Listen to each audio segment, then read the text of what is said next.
kafir. Ulama Mesir berfatwa, hati-hati jadi nanti.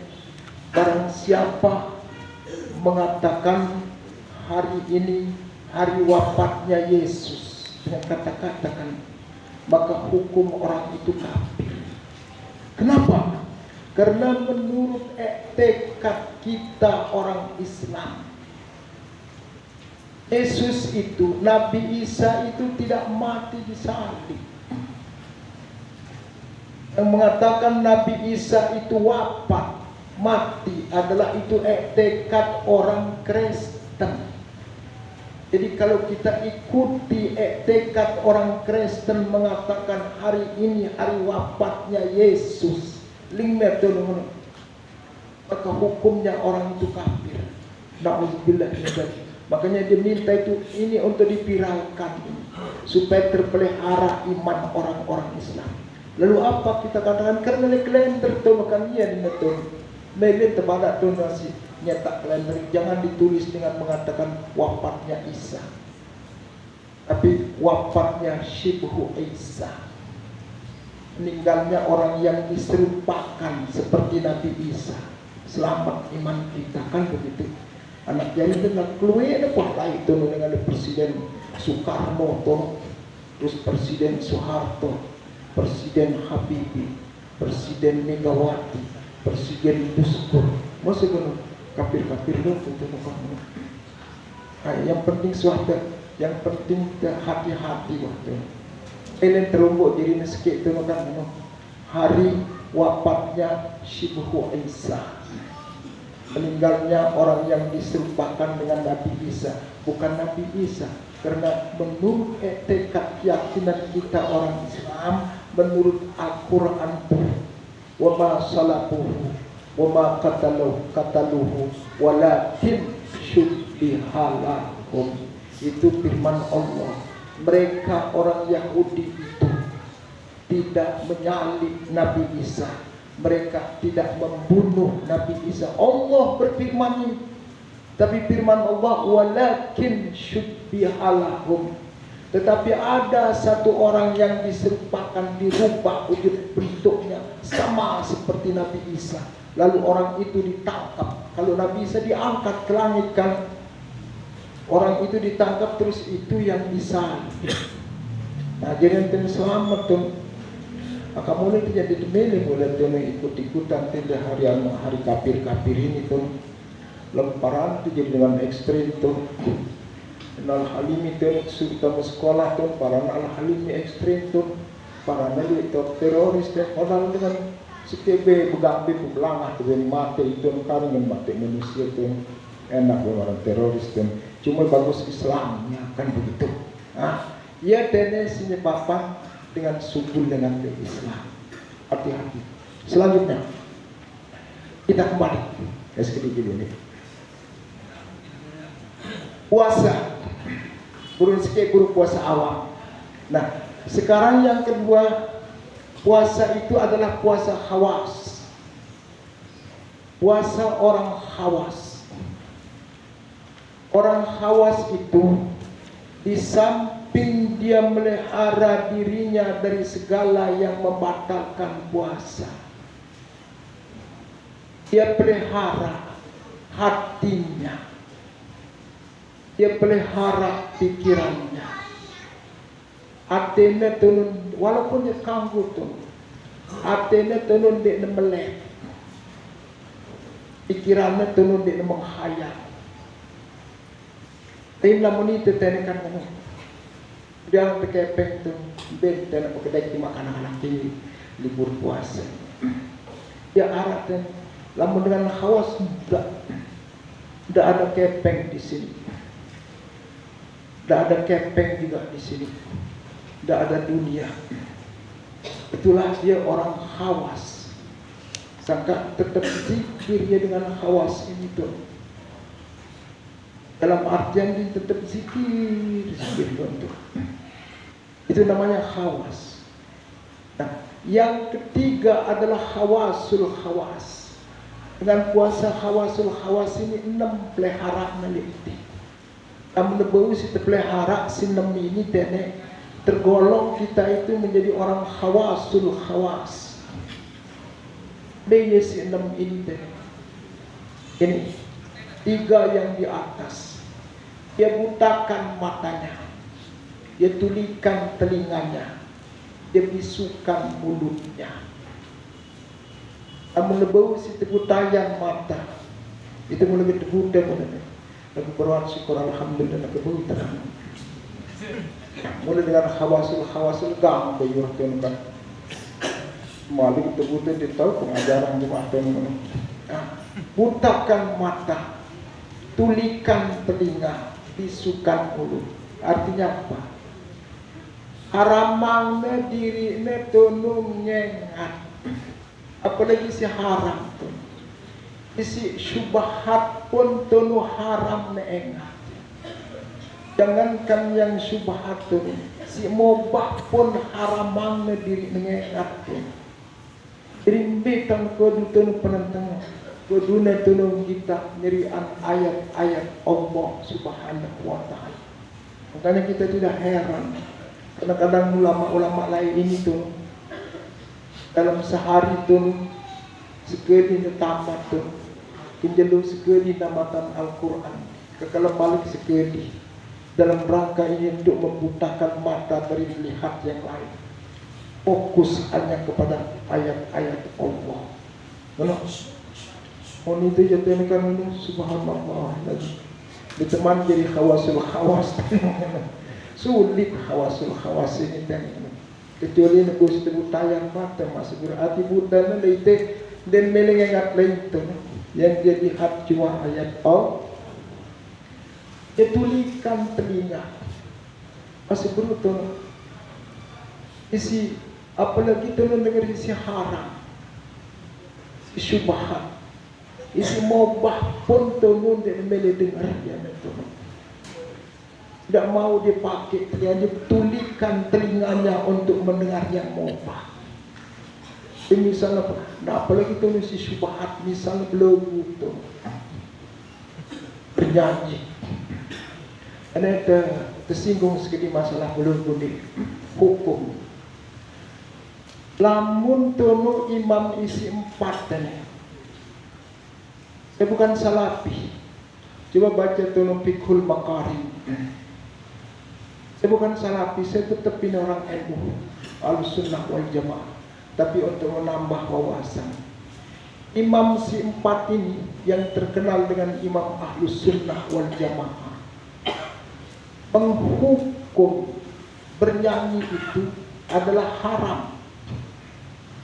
Walaupun menyanyikan bait-bait syair, haram hukumnya. Lebih ekstrim Malik tunu Imam Ahmad bin Hanbal menyanyikan Al-Quran, tetap hukumnya haram. Al-Quran misalnya cuma dibayar kita Subhanalladzi asra bi'abdihi layla. Puasa dengan tarikan. Kata Imam Ahmad bin Hanbal itu haram. Allahu Akbar. Seterusnya saya nggak kan arah kitab tenaran I'jazul Quran, keunggulan Al-Quran. Dengan mulai tono Al-Quran ini dulu adalah di zaman Khalifah Harun Ar-Rasyid. Ada 2 macam lagu itu. Pertama lagu asik, si kedua lagu sergap tono. Asik disuka setiap antum. Ngonek-ngonek terus berkembang. Nah, kenapa? Maka tuh menjadi Al-Quran, ya Al-Quran, laguan bukan pendapat saya. Maribut berusaha kesin pimak pada tuh dirusidi tuh ngajaran ya Allah haram baca Al-Quran. Ndekne baca kitabnya itu Fiqhul Maqarim. Baca kitabnya itu kitab itu karangan daripada Imam Ibn Rushd. Kitab Al-Mujtahid, Hidayatul Mujtahid, banyak disebut. Kumbe na tolo antina aramang dan baca logo baca Al-Quran. Sengakan Allahu Akbar. Masa malaikat Jibril turun membawa Al-Quran itu terus ngasar caranya. Mana hadisnya? Surah Muhammad ini firman Allah. Saya bacakan wahyu Allah. A'udzubillahi minasyaitonirrajim. Bismillahirrahmanirrahim. Itu malaikat dilarak dan wahyu. Dari awal turunnya ayat Al-Quran sampai dengan tamat itu ayat terakhir turun, tidak pernah malaikat Jibril itu membawakan Rasulullah dengan lagu nyanyi. Rasulullah juga menyampaikan kepada para sahabat, tidak pernah ada Rasulullah guna menyanyikan ayat-ayat Al-Quran dibaca secara biasa. Itu nasi kedua alasan Imam Ahmad Al-Quran. Isi kedua itu, karena kalau ayat Al-Quran itu dibaca dengan pakai lagu, yang menariknya itu cuma lagunya itu. Yang menarik si pendengar itu lagunya. Isi Al-Quran itu tidak diperhatikan. Orang tidak akan mengambil suri tauladan dari isi Al-Quran. Yang dikagumi, yang disenangi, cuma itu adalah lagu-lagu Al-Quran. Yang dengarkan uang itu kan, apalagi malik lagu biasa itu menyanyikan baik-baik syair. Apalagi malik menyanyikan tuh neng ayo main pacar-pacaran. Malik itu dengan lagu lebih haram. Malah Imam Maliki itu berpendapat, seandainya kamu terlanjur membeli budak, lalu budak ini ternyata dia adalah seorang biduan atau biduanita, tidak sah jual belimu. Wajib kamu kembalikan budak itu, ambil kepengmu. Ini kata daripada Imam Maliki. Isi ngangguan tene belum ini cuma Imam Manu tene. Imam Ghazali. Imam Ghazali juga kampung. Kampung belum. Salahnya kita bernyanyi. Ini Imam Ghazali. Selama lagu Antono, lagu-lagu yang dinyanyikan itu tidak merangsang hawa nafsu, begitu. Tapi apabila lagu itu merangsang hawa nafsu, maka tetap hukumnya adalah haram. Misalnya malam pertama, begitu. Oh, sudah bilang, aduh. Kalau pengantin itu demi haraman itu membangkitkan selera hawa nafsu karena bajang tuh. Alasannya tuh Imam Ghazali. Kenapa mendengar kicauan burung yang indah-indah merdu itu boleh? Kenapa sekarang orang bernyanyi punya tujuan pakai melodi? Kenapa tidak boleh? Kanggo ning Imam Ghazali itu. Ya mungkin ya tuh penyanyi artis-artis ini tuh. Jadi pegangannya adalah pendapat Imam Hanut tuh. Lagu antun kan mina betul. Antun mesul tuh. Tongkel pergitan tuh cawat tuh kudu tuh jadi sekutu tuh antong kutang. Cawat sekutu kutang. Lain namu jatuh ke bola apa tuh. Tujuh tetap suara apa penluang tuh kan. Tapi lamu jadi lam terturut tuh. Imamul Mujtahidin yang empat itu tidak ada yang membolehkan kita bernyanyi walaupun menyanyikan Al-Quran, apalagi baik-baik syair itu. Saya senang merangkai baik-baik syair, tapi tidak pernah saya nyanyikan dia. Rangkai begitu lo adri usras tehwa aki lama artu alaikil hawa au adri antuhajilani lama aradtu lama arsaltu ilaikil khitaba law adri annaki qa'inatan lama aradtu alaiki uhudan. Begitu. Andaikan ku tahu begini sulit melupakan dirimu, masakan ku mau jatuh cinta pada dirimu. Andaikan ku tahu kau mengecewakan diriku, masakan ku mau berkirim surat untukmu. Andaikan ku tahu kau berkhianat terhadap diriku, masakan ku mau mengongkong janji dengan dirimu. Kan lumayan tuh, tapi tidak mau saya bikin dia baik-baik share untuk dinyanyikan, cukup sudah jadi pelajaran anak-anak. Itu parahnya majas murakab orangnya tuh.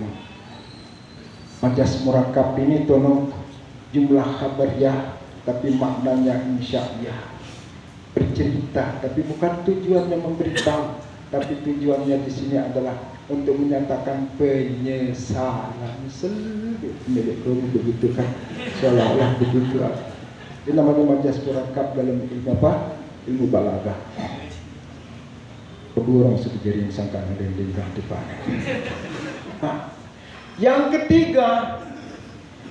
ketiga ada namanya khawasul khawas. Oh iya, khawasul khawas. Yes, itu ini ya. Yang dipelihara yang 5 ini, bukan? Buta mata, kedok, kentok, pakuk biwe. Nah, kemudian yang dipelihara juga itu. Ini kaki tangan. Dikakukan kakinya, kakukan tangannya, tidak bergerak. Terkecuali kalau ada gerakannya itu adalah untuk mendekatkan diri, taqarrub ilallah. Lalu anu musigit perut nebrajong, lalu anu musigit perut melangkah. Dalam tegentena anu panti tu lingkuan dulu tu ustaz, mereka rumah tamek tu musuh. Dalam musigit jaya tegentena tu, itu tandanya orang itu puasa khawasul khawas. Nah, selanjutnya yang dia pelihara itu nih adalah hati, pikiran. Dia kosongkan hatinya. Dan apa-apa itu tidak ada sesuatu yang bersemi di hatinya. Di pikirannya tidak ada sesuatu yang bergejolak, kosong.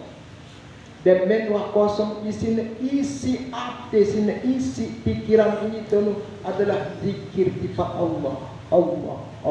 Sehingga Imam Ghazali itu lupa dengan hawasul khawas ini arah sedetik ini tu. Lupa tiba Allah arah sedetik dengan hawasul khawas ini, niscaya batal hukum puasa wajib kada yang gimana. Lupa arah sedetik tu, subhanallahiladzim. Saya pengelutan kan juga.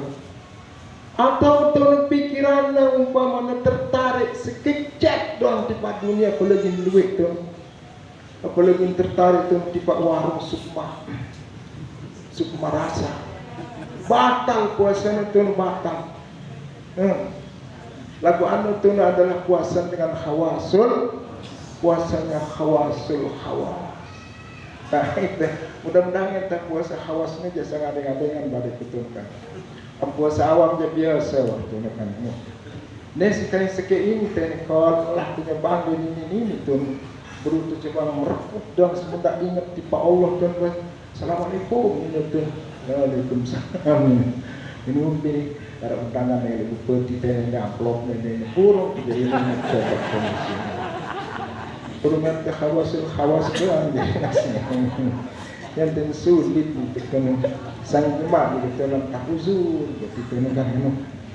Dan ialah lite para asatidzah mengenai pembahasan sebagian dengan hukum puasa, sebagian dengan hikmah puasa, dan sebagian dengan diisikan dengan hadis-hadis puasa. Kecukupan sampai diberi atas perhatian dan ucapkan banyak terima kasih. Segala khilaf kekurangan dan lunas maaf. Akhirul kalam karena maka sebelum ini burung hawasul hawas jadi nih bareng-bareng ada kuasa hawas tadi tembua izin wallahu alam bisawab wa ilaihil marji wal maaf.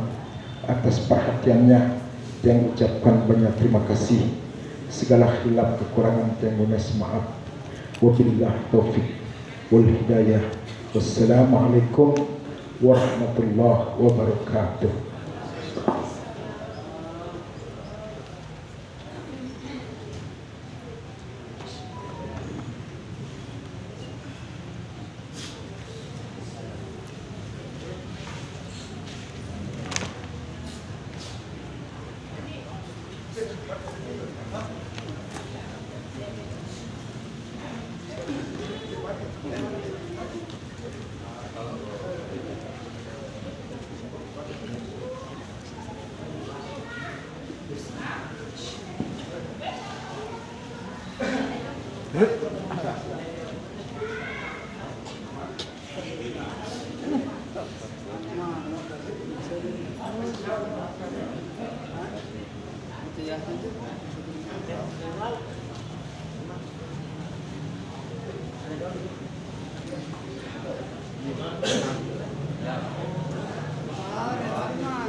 Assalamualaikum warahmatullahi wabarakatuh. Jamaah pengajian rahmatullah.